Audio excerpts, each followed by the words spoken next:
रामपुर एक छोटा गांव था। आज भी गांव की गलियां मिट्टी की खुशबू से महकती हैं, जो कृषि पर निर्भर था। जहां से गांव के लोगों को अच्छी पढ़ाई के लिए शहर जाना पड़ता था। ये गांव हरे भरे खेतों, साफ सुथरे रास्तों और खुले वातावरण के लिए जाना जाता था। उसी गांव के सबसे पीछे छोर पर एक पुराना घर था, जिसकी टूटी दीवारें और बरसात के दिनों में छप्पर से पानी टपकता था। उसी घर में एक बहुत ही गरीब औरत गंगाबाई और उसका एक छोटा बेटा रवि रहता था। गंगाबाई एक विधवा औरत थी।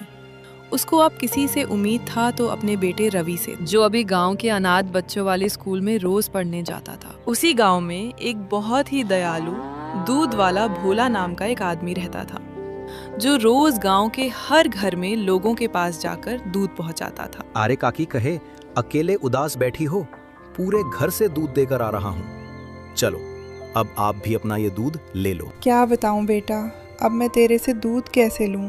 पहले ही मेरे ऊपर तेरा बहुत कर्ज हो चुका है। अब दूध मत लाना। काकी, तुम्हारा रवि एक अच्छा और पढ़ने में बहुत ही तेज लड़का है।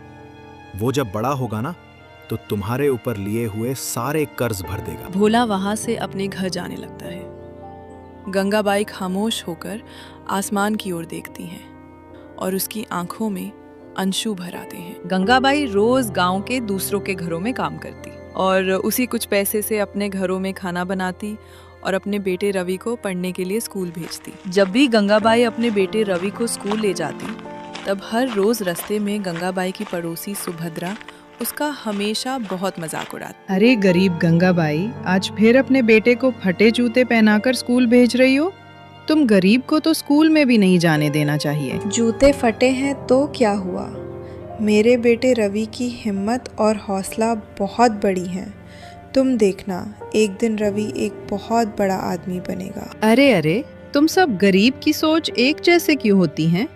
घर में खाने को खाना नहीं होगा बच्चे को, फटे जूते पहनाकर स्कूल भेजती हो और सपने तो खुद को रानी बनने का सजा रखी हो। गंगाबाई ये सब सुनकर खामोश होकर वहां से जाने लगती है और सुभद्रा पीछे खड़े होकर गंगाबाई की गरीबी का मजाक उड़ाते हुए खूब हंसती रहती है। समय बीतता गया, सारी चीजें बदलती गईं। गंगाबाई की गरीबी आज भी नहीं बदली। रवि बड़ा हो जाता है, लेकिन गंगाबाई की गरीबी आज भी झलक रही थी। तभी रवि अपनी माँ से बोलता है, माँ, मैं शहर जाकर पढ़ना चाहता हूँ।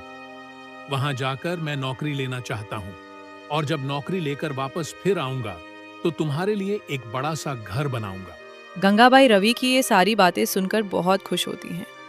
लेकिन एक बात थी जो उसके मन में खटक रही थी कि शहर में रहकर पढ़ने के लिए इतने पैसे कहाँ से आएंगे।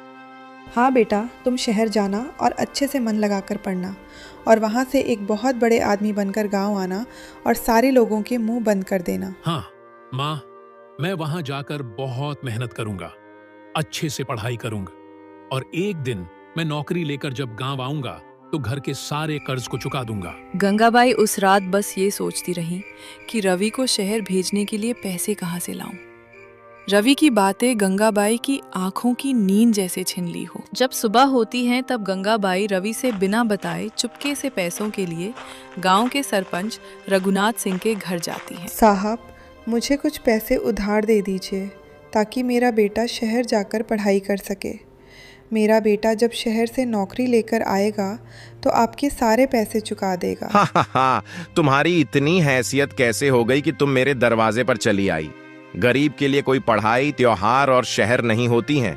तुम गरीब इसी गरीबी में मर जाओगे। सरपंच साहब, मैं रोज़ आपके घर में काम करूंगी। आप जो बोलोगे मैं सब करने को तैयार हूँ। बस मुझे कुछ पैसे दे दो, मैं अपने बेटे को शहर भेजना चाहती हूँ। हम जैसे अमीर लोगों के घर में काम करने के लिए भी एक हैसियत होनी चाहिए। तुम्हारे जैसे गरीब को तो मैं अपने घर के दरवाजे पर भी पैर ना रखने दूं। गंगाबाई टूटी उम्मीदें लेकर वहां से निराश होकर घर जाने लगती है, जैसे उसके बेटे रवि का शहर जाके पढ़ने और नौकरी लेने का सपना टूटने ही वाला हो। घर के रास्ते में आते वक्त एक मंदिर मिलता है। गंगाबाई मंदिर के पास जाती है और भगवान से प्रार्थना करने लगती है। हे भगवान, अगर ऐसा ही हमें जीना पड़ेगा तो इससे अच्छा आप हमारे जान ले लो। यहाँ गरीबों का मदद करने वाला कोई नहीं है। इतना सब कुछ बोलने के बाद गंगाबाई वहां से घर के तरफ जाने लगती हैं। घर के पास पहुंचती हैं तो गंगाबाई की पड़ोसी सुभद्रा मिलती हैं। सुभद्रा बहन, मेरा बेटा शहर जाकर पढ़ना चाहता है। आप मुझे कुछ पैसे उधार दे दो ताकि मैं अपने रवि को शहर भेज सकूं। जब घर में कुछ है ही नहीं तो इतने बड़े सपने क्यों देखती हो? शहर में बहुत बड़े अमीर लोग रहते हैं, तुम्हारे जैसे गरीब नहीं। तुम गरीब को तो ये गांव से भी निकाल देना चाहिए। सुभद्रा ने भी गंगाबाई को पैसे देने से साफ इनकार कर देती हैं। गंगाबाई की अब सारी उम्मीदें खत्म हो रही थी कि वो अपने बेटे को शहर भेजने के लिए पैसे कहाँ से लाए। लेकिन उसके मन में अभी भी उम्मीदें थीं कि वो रवि को शहर भेजेगी, लेकिन उसकी मदद करने वाला कोई नहीं था। अब गंगाबाई दूसरों के घरों में काम करती और एक एक पैसे इकट्ठी करती। माँ, मैं शहर जा रहा हूँ। गांव में मेरी पढ़ाई पूरी नहीं हो पा रही है। मुझे बस कुछ दिनों के लिए शहर जाने दो। ठीक है बेटा, ये कुछ पैसे ले लो और मेरा आशीर्वाद हमेशा तुम्हारे साथ रहेगा। वहाँ तुम अच्छे से मन लगाकर पढ़ाई करना और बहुत बड़े आदमी बनकर घर आना। मैं इंतज़ार करूँगी, बस कभी पीछे मुड़कर मत देखना। माँ, मुझे आपकी बहुत याद आएगी। देखना, मैं एक दिन जरूर बड़ा आदमी बनकर घर आऊंगा। रवि अब गांव छोड़कर शहर की ओर जाने लगता है। गंगाबाई अपने बेटे को अपनी नजरों से दूर जाते देख बहुत उदास हो जाती हैं। रवि घर से थोड़ा दूर आता है। तभी बीच रास्ते में रवि के बचपन का दोस्त मोहन मिलता है। रवि, कहाँ जा रहे हो? बड़े दिन बाद मिले हो आजकल तो। गांव में दिखते भी नहीं हो। तुम बड़े उदास लग रहे हो, क्या बात है? रवि, घर में सब ठीक ठाक तो है ना? मोहन, मैं शहर जा रहा हूँ। मेरी माँ मेरे से बहुत उम्मीद लगाकर बैठी हैं कि मैं घर के सारे कर्ज चुका सकूं। तुम मेरी माँ का ख्याल रखना। ठीक है रवि, तुम जाओ और बहुत मन लगा के मेहनत करना और एक बड़ा आदमी बन के वापस आना। मैं तुम्हारी माँ का हमेशा ख्याल रखूंगा। रवि अब वहां से शहर की ओर जाने लगता है। रवि शहर जाकर पूरे दिन में दुकानों में काम करता और रात में पढ़ाई करता था। इतने बड़े शहर में रवि की ज़रूरतें इतने कम पैसों में पूरी नहीं हो पा रही थी। रवि का शहर में रहना और पढ़ना बहुत मुश्किल था। दिन बीतता गया। गांव में अब गंगाबाई की उम्र अब ढलने लगी थी। पैर कांपते, आंखें कमज़ोर, पर दिल अभी भी अपने बेटे रवि का इंतज़ार कर रहा था। तभी रवि के बचपन का दोस्त मोहन गंगाबाई से मिलने आता है। ताकि आप यहाँ अकेले क्यों उदास बैठी हो? तुम मेरे घर चलो, वहाँ आपको बहुत आराम रहेगा। आप मेरे परिवारों के साथ रहना, वहाँ हम आपको बहुत खुश रखेंगे। नहीं बेटा, मेरा रवि जब शहर से आएगा तो मुझे इसी चौखट पर खोजेगा। अगर मैं उसे नहीं मिली तो वो परेशान हो जाएगा। ये सब सुनकर मोहन की आंखें भर आती हैं और मोहन वहां से अपने घर जाने लगता है। कुछ दिन बाद एक दिन गांव में डाकिया आता है। गांव के सरपंच के साथ सारे लोग चौराहे पर इकट्ठा होने लगते हैं।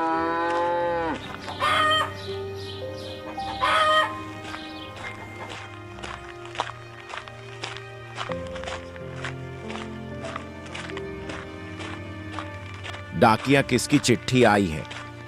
कहीं मेरी कोई चिट्ठी आई है क्या, या गांव के किसी और लोगों का है? मालिक, आपके ही गांव की कोई गंगाबाई नाम की औरत के लिए चिट्ठी आई है। इनका बेटा शहर से भेजा है। कौन गंगाबाई? ओ गरीब बुढ़िया। और उसका बेटा कौन है? मालिक, मेरा बेटा रवि है। मैंने उसे शहर भेजा है। मालिक, मैं चिट्ठी पढ़ देता हूँ। माँ, मैं बहुत जल्द घर लौट रहा हूँ। आपके आशीर्वाद से मैं वो आदमी बन गया हूँ जो आप मुझे बनाना चाहती थी। काकी, अब आपका बेटा बहुत बड़ा आदमी बन गया है। अब तो आप बहुत बड़े आदमी की माँ हो।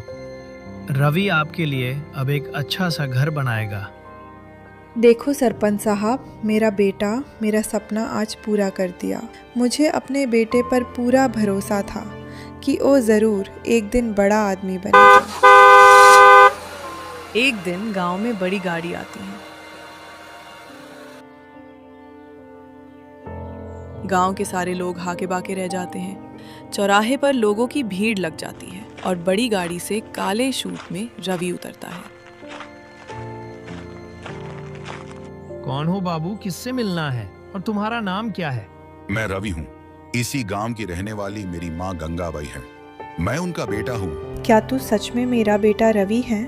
कितना बड़ा हो गया है तू। हाँ माँ, मैं तुम्हारा बेटा रवि ही हूँ। घर आने में थोड़ी देर हो गई, पर तुम्हारे पास लौट तो आया। बेटा, अब मैं चैन से जी सकती हूँ और खुशी से मर भी सकती हूँ। आज मेरी कसम पूरी।